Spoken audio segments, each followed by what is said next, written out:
Guys, thank you so much for coming in here to see me at Body by Design.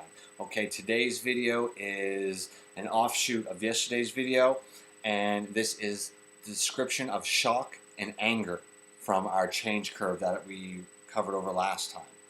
Okay, procrastination is normally the biggest thing that happens when the feelings of shock and anger come.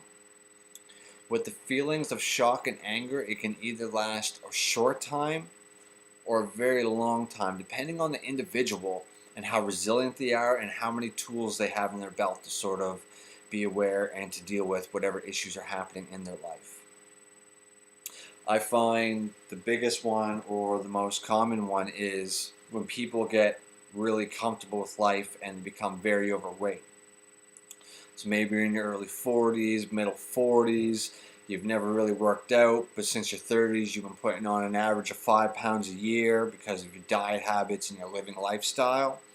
And now you're 50, 60, 100 pounds overweight. You've got the high blood pressure, the high cholesterol, the depression's kicking in there because your quality of life is really low, and you go to the doctor.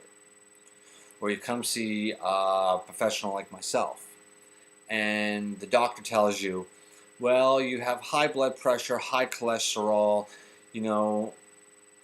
you're almost on the borderline of being diabetic, you need to make a life change and lose weight right now. Well, the automatic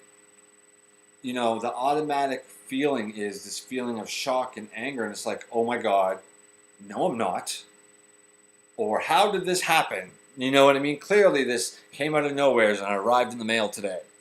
I mean, that's not what happened. And that's not the road that you're on. First is shock and denial. So now the message is delivered. Your health is messed up. Your life is on the line. You need to make a huge change. So you procrastinate this.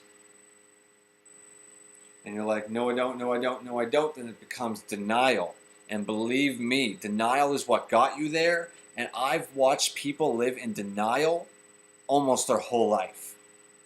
Like, I've seen people live dramatically inside of denial, miserable for decades.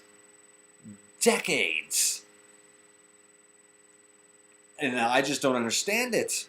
Because a lot of them are even sitting there and they know what's messed up. They know what needs to be changed. They know they need to lose weight. They know they need to stop drinking, to stop smoking, to do whatever, but they don't.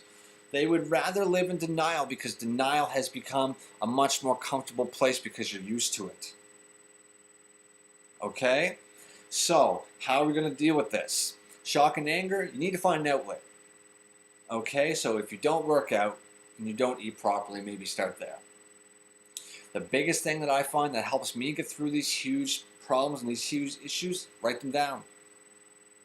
Write a pros and cons list. Okay? And if it is a huge life matter, like you do need to lose this weight, your lifestyle habits do need to change, and it is that drastic, you better start calling yourself a coach. Or you better start to read right away on the best books that you can buy.